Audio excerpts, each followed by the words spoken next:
Olá, meu nome é Mariana Cruz, eu integro o Comitê Especial de Qualificação. Este trabalho está relacionado à disciplina Processos Administrativos, ministrado pelo professor Ricardo Coutinho, junto ao Programa de Especialização em Gestão Pública Municipal da Escola de Administração da Universidade Federal da Bahia. Eu aqui estou representando o comitê e venho falar com vocês como é que, diante do caso que nos foi dado, nós optamos por adotar procedimentos de desenvolvimento interno, de estimular uma cultura de compartilhamento junto aos servidores da prefeitura. Além disso, também promover capacitação digital e multiplicação de informação por meio de multiplicadores locais. O comitê foi instado a pensar o caso de uma prefeitura com cerca de 800 servidores, sofrendo com problemas de morosidade excessiva no andamento de seus processos, falta de padronização, uma forte resistência a mudanças por parte do seu quadro funcional. E assim, diversas causas circundam esses problemas. A gente tem desatualização, a gente tem uma ausência de treinamento recorrente, uma ausência de capacitação contínua. A gente tem um isolamento entre os órgãos que compõem essa prefeitura. E assim, isso não é nada novo dentro da administração pública brasileira. É um caso atual e corriqueiro de uma unidade que sofre com problemas de processos lentos, falta de integração e ausência de padronização. Então, a partir do problema, a gente identifica a causa e agora vem pensar em como implementar melhorias para solucionar esse problema. Diante disso, vocês podem se questionar, foi fácil chegar a um consenso? É óbvio que não. Nós estamos falando de um comitê composto por 5 pessoas. Tem eu, tem a Juliana, tem o Alexandre, tem o Jefferson, tem o Leandro. Todos com pensamentos afinados para poder solucionar o problema, mas são cabeças diferentes, né? Nós tínhamos aqueles que defendiam a contratação de uma consultoria, porque a gente poderia precisar de um apoio técnico especializado.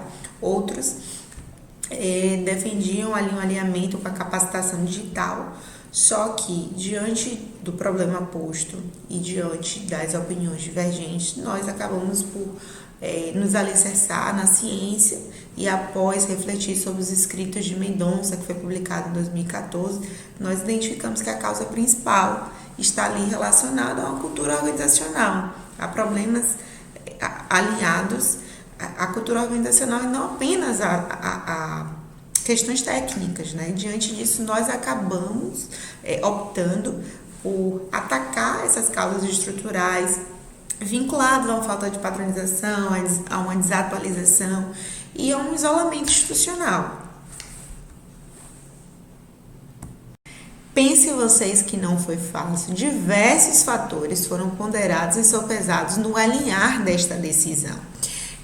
Ao pensar sobre o caso, nós tivemos que ponderar, uma coerência com o diagnóstico que foi apresentado, pensar numa viabilidade financeira e no uso de recursos humanos internos, a possibilidade de promover uma colaboração e um aprendizado que fosse contínuo, o fortalecimento da autonomia da instituição, para que a prefeitura possa aplicar e replicar isso em outros processos sem ficar refém de consultorias e afins. Promover o uso inteligente da tecnologia, ali ele está muito, caminha um pouco com a opção do uso de tecnologias. E essa combinação, segundo Mendonça, ela vai garantir o alcance, a padronização e o engajamento dos servidores de forma que seja a longo prazo e não apenas pontual. E aqui vocês podem observar que a gente tem 2 dimensões que são complementares. Ali na opção C, a gente tem o fortalecimento interno, a cultura colaborativa, a transformação de servidores em protagonistas e não meros reféns do processo, agentes reais de transformação.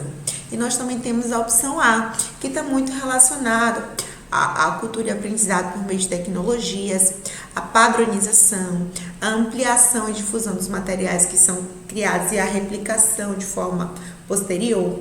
Então, essas duas opções juntas e unidas, elas formam uma política de qualificação que é sustentável e está alinhada à gestão do conhecimento e à interdependência recíproca, como Mendonça descreveu.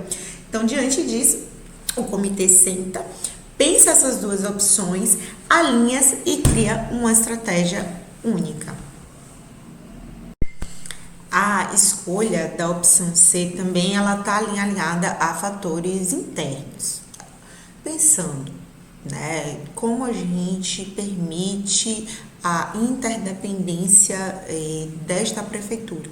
Pensando no potencial de replicação a posteriori de forma duradoura, resultados vindouros para outros servidores, pensando na rotatividade de servidores, faz concurso, tem exonerações. Então, como é que a gente faz com que esse conhecimento ele seja permanente e não fique sujeito a essa volatilidade da administração, da mudança de servidores na administração pública?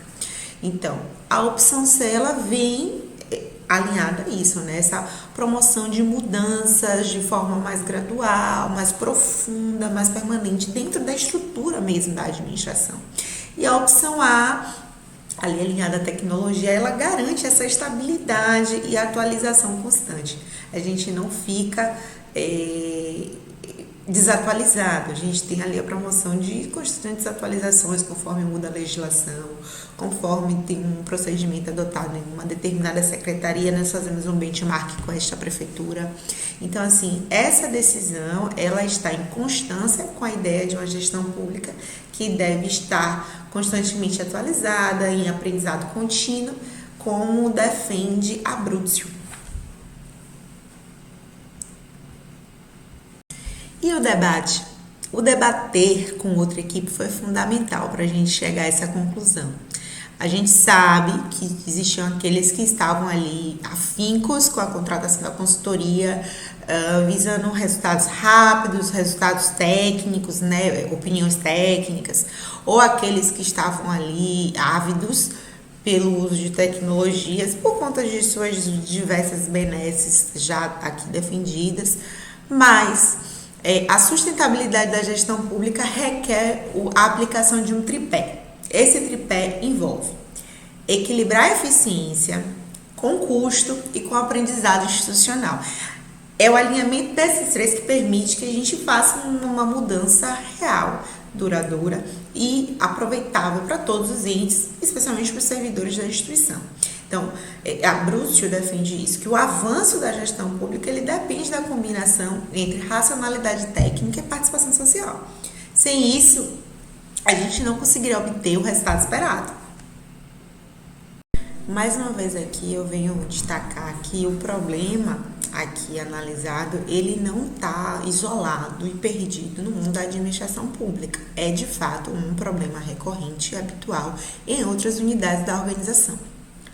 No entanto, né, ao pensar aqui sobre esse caso simulado, a gente gosta de destacar que ele foi de fato pensado para ser muito próximo da realidade, né? Na prática, o que os gestores vivenciam é uma realidade permeada pelos mesmos dilemas, tem cortes de orçamento, tem as resistências junto aos servidores, tem as restrições orçamentárias, tem as influências políticas, né? Tem uma dificuldade de integração de sistemas, de áreas, de pessoas.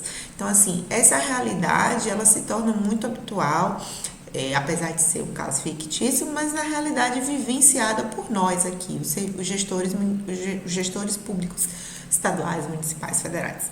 Então, esse exercício, ele permitiu que a gente chegasse à conclusão de que a solução mais eficaz, muitas vezes, não é a mais custosa, não é a mais cara, e sim aquela que promove a integração, a que promove maior colaboração entre setores, entre pessoas, entre órgãos, né?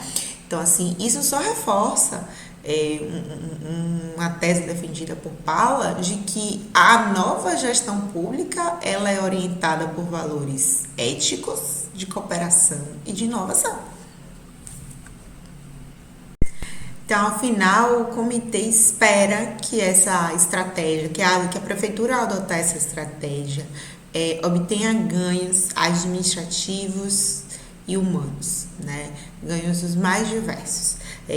A gente espera que os servidores se engajem, que os processos se tornem claros, menos morosos, mais céleres, que a prefeitura seja mais eficiente, que atinja a finalidade pública, que a sociedade, né, tenha ganhos com a adoção desse procedimento, que os processos da prefeitura se tornem mais transparentes e inovadores, né, abertos às diversas mudanças e atualizações no âmbito da administração. Então, pensar, né, que a estrutura administrativa deve estar a serviço da ação, e a estrutura ela tem que estar viva, aprendente e cooperativa. A gente pensa que a combinação dessas opções, né, a adoção de tecnologias alinhadas aí a mudanças na cultura organizacional é a mais adequada. Ela alinha inovação, viabilidade, desenvolvimento humano, né? Essa proposta ela representa o ideal de uma gestão pública municipal que aprende, evolui, que está aberta a mudanças, que interage com outras unidades, que bebe da fonte de outras redes, né, na qual possui servidores, processos e tecnologia que caminham juntos, né, todos visando, obviamente, o retorno à sociedade.